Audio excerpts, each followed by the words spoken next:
কোনো বেনামাজি কি জেহাদে অংশগ্রহণ করতে পারবে? যদি অংশগ্রহণ করে তাহলে কি শহীদি মর্যাদা পাবে? আমরা বাঙালিরা আবেগে বেশি চলি, বলে না? কিসে চলি? লোকটা নামাজ পড়ে না, কিন্তু রাসূলুল্লাহরে যদি গালি দেয় সে কি বসে থাকবে না জেহাদে নামবে? লোকটা নামাজ পড়ে না, কাবাকে যদি কেউ গালি দেয় লোকটা বসে থাকবে না নামবে? এটা আবেগ। এটা কি? আর এই আবেগের ভিতরে ঈমানটাও কি লুকায়িত আছে। আমাদের দেশের ম্যাক্সিমাম মুসলমান আবেগী। যেমন নামাজ পড়ে না, কিন্তু কুরবানি মিস করা যাবে না। নামাজ পড়ে না, কেউ কিছু কয় না, কিন্তু কুরবানি না দিলে দেখছো নি তার টাকার অভাব নাই, কিন্তু কুরবানি দেয় না। নামাজ না পড়া জেহাদে যাওয়া এটা আবেগ। এটা কি? কিন্তু বেনামাজির কোনো কিছু আল্লাহর দরবারে কবুল হয় না। তারা জেহাদে গেলে আমরা বাধা দেব না, বাধা দেব? কিন্তু তাদের জেহাদ আল্লাহর দরবারে কবুল হবে কিনা এতে যথেষ্ট কি আছে? নামাজ আগে না জেহাদ আগে?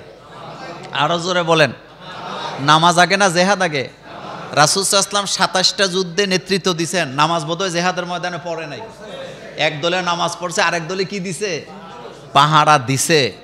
তবে যেহেতু আমাদের দেশের লোকেরা আবেগী মুসলমান, জেহাদের জন্য যেহেতু প্রস্তুত হয়েছে, এই উসিলায় যদি নামাজি হয়ে যায় আলহামদুলিল্লাহ, বলেন আলহামদুলিল্লাহ। কিন্তু উল্টাপাল্টা ফতুয়া দিয়া তাদেরকে দূরে রাখাও কিনা উচিত না। আপনি এটা রাখবেন, আপনি নামাজের কথাটা তাদেরকে বুঝান, আপনি নামাজের কথাটা তাদেরকে বুঝান যে রাসূল বলছেন যার নামাজ নাই তার দিন নাই, যার নামাজ নাই তার কি নাই? দিন নাই। সেজন্যে নামাজটা যাতে পড়ে। আরেকটা গুরুত্বপূর্ণ কথা বলে রাখি, সেটা হলো বেনামাজি একটা লোক মাঝে মধ্যে নামাজ পড়ে, মাঝে মধ্যে পড়ে না, তারে কি কিন্তু আপনি কাফের বলতে পারবেন না, কারণ সে মাঝে মধ্যে নামাজ পড়ে, তার নামাজের মধ্যে গলদ আছে। নামাজের মধ্যে কি আছে?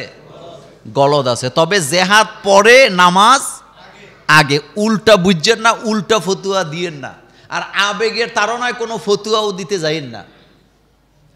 যেমন আমাদের দেশের একজন ব্যবসায়ী, নামটা বলতে চাই না, সে তার আবেগের জায়গা থেকে একটা ফেসবুক স্ট্যাটাস দিছে।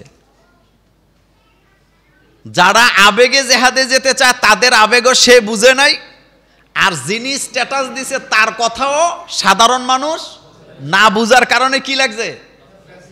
গন্ডগোল লাগছে। অর্থাৎ যিনি স্ট্যাটাস দিছে তিনি বুঝাইতে চাইছে যে আপনারা যে জেহাদে যাবেন ফজরের নামাজ পড়ছেন দি, নামাজ না পড়া জেহাদ করলে এই জেহাদকে আল্লাহ দরবারে কবুল হবে, এটা বুঝাইতে চাইছে।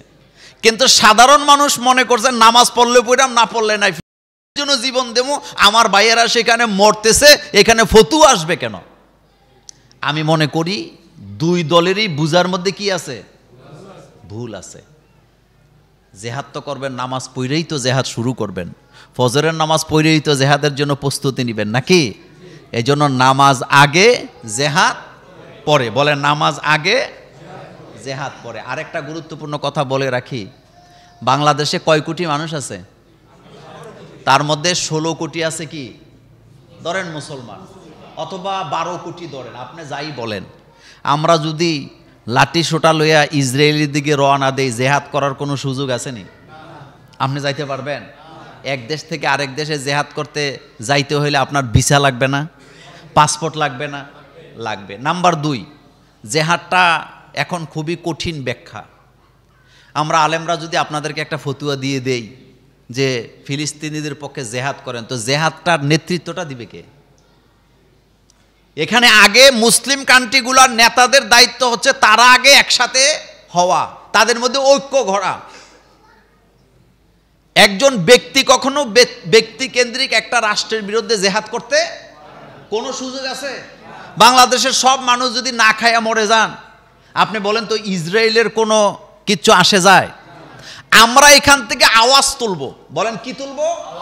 আওয়াজ। আর সেই আওয়াজটা হতে হবে ঐক্যের মাধ্যমে। আমাদেরকে অর্থনৈতিক অবরোধ করতে হবে, অস্ত্রের অবরোধ করতে হবে, সম্পর্ক ছিন্ন করতে হবে, যতক্ষণ পর্যন্ত পৃথিবীর মানচিত্র থেকে আলাদা করা না যাবে ততক্ষণ পর্যন্ত তাদেরকে দমানো যাবে না। কিন্তু আপনি তাদের মাল কিনা খাইয়া তাদেরকে লাভ দিতেছেন, আপনি তাদের থেকে অস্ত্র কিনে আপনি তাদেরকে টাকা যোগান দিতেছেন, তা আপনি কি তাদেরকে দমাইতে পারবেন? জুমুরের একটা লোক, মনে করেন সে বিচার মানে না, এলাকার কোনো মানুষই মানে না, আপনি যদি তারে দুর্বল করতে চান, প্রথম কাজ হবে তারে এক ঘরে করে দেওয়া। কথা কর না কেন? কি করা? যে তার সাথে জুমুরের কেউ কথা বলবে না, তার কাছে কেউ মাল বেচবে না, তার থেকে কেউ কিনবে না। এখন সে দুর্বল না সবল? দুর্বল। হলো একটা ঘাট তেরা রাষ্ট্র। আর ইহুদিদেরকে আমরা চিনি না, ইহুদিরা বড় মারাত্মক। ইসহাক আলাইহিস সালামের ছেলে ইয়াকুব আলাইহিস সালাম, ইয়াকুব আলাইহিস সালামের একটা নাম ছিল ইহুদি, ইয়াহুদ। সেখান থেকে ইহুদিরা শুরু। আল্লাহ পাক কোরআনের ভাষায় ইহুদিদেরকে 16টা গালি দিছে। বলেন কয়টা? 1 নম্বরে আল্লাহ বলছে ইহুদিরা হলো রুড, রুড মানে কি? কর্কশ। 2 নম্বরে ইহুদিরা হলো সেলফিশ, নিজেরটা ছাড়া কিচ্ছু বুঝে না। 3 নম্বরে কোরআনের ভাষায় আল্লাহ ইহুদিদেরকে বলছেন তারা নবী। কাদের হত্যাকারী? ওয়ায়াকতুলুনা নাবিয়্যিনা বিগাইরি হক। অসংখ্য নবীদেরকে ইহুদির বাচ্চারা বিনা কারণে বিনা অপরাধ। নাম্বার 3, তারা মুসলমানদের রক্ত নিয়ে হোলি খেলে। শুনেন, বাংলাদেশে আবু সাইদ রক্ত দিছে না? কিসের জন্য দিছে? দেশের জন্য। বাংলাদেশের মানুষ আর প্যালেস্টাইনের মানুষের রক্ত কি এক? মনে কষ্ট নিয়েন না, আমাদের শরীরে সাধারণ মানুষের রক্ত। কিন্তু আপনাকে এটা মানতে হবে, প্যালেস্টাইনের প্রত্যেকটা নারী পুরুষ বাচ্চার গায়ে হাজার হাজার লক্ষ লক্ষ নবীদের রক্ত। প্যালেস্টাইনের জনগণের শরীরের মধ্যে কাদের রক্ত? আরো জোরে বলেন, কাদের রক্ত? কিয়ামত পর্যন্ত এটা চলবে। নাম্বার 3, আল্লাহ কোরআনের ভাষায় ইহুদিদেরকে বলছেন তারা হলো রিফিউজি। দুনিয়াতে ইহুদিদের কোনো জমিন নাই, তাদেরকে এখানে থাকতে দিছিল। এরপরে কোরআনের ভাষায় আল্লাহ ইহুদিদেরকে বলছেন তারা অভিশপ্ত জাতি, তারা অভিশপ্ত জাতি। এরপরে কোরআনের ভাষায় আল্লাহ বলছেন ইহুদিরা এমন এক জাতি, তারা আল্লাহদ্রোহী, খোদাদ্রোহী। আল্লাহ যদি বলে এটা, তারা করে উল্টাটা। আল্লাহ বলছে গাভীর কাছে যাও না, তারা গাভীর বাচ্চাকে কি করছে? জবাই করে খাইয়ে লেছে। আপনাদের মনে আছে হযরতে দাউদ আলাইহিস সালাম, তিনি নিষেধ করছে ইহুদিদেরকে তোমরা অমুক অমুক দিন কি করবা না, মাছ। তারা কি এটা মানছে? তারা এটা মানছে? মানে নাই। এই রকমের 15টা গালি আল্লাহ কোরআনে কাদেরকে দিছে? তা আল্লাহ যাদেরকে গালি দেয়, আল্লাহ যাদেরকে বলে তারা রূঢ়, তারা সেলফিশ, তারা কঠোর, তারা ঝগড়াটে, তারা হত্যাকারী, তারা জুলুমকারী, আপনি তাদের সহজে সোজা করতে পারবেন? এই যে আমেরিকা, আপনি চিন্তা করতে পারেন আমেরিকার জাতীয় বাজেটের ভিতরে ইহুদিদের জন্য আলাদা একটা অংশ আসেনি? আপনি কি কোনোদিন এটা চিন্তা করছেন কারণটা কি? এই ইহুদিদেরকে বাঁচায় রাখছে আমেরিকা।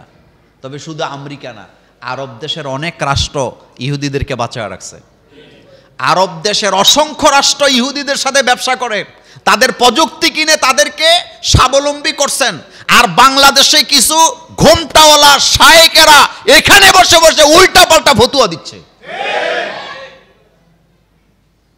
তুমি চুপ থাকো, তুমি চুপ থাকো।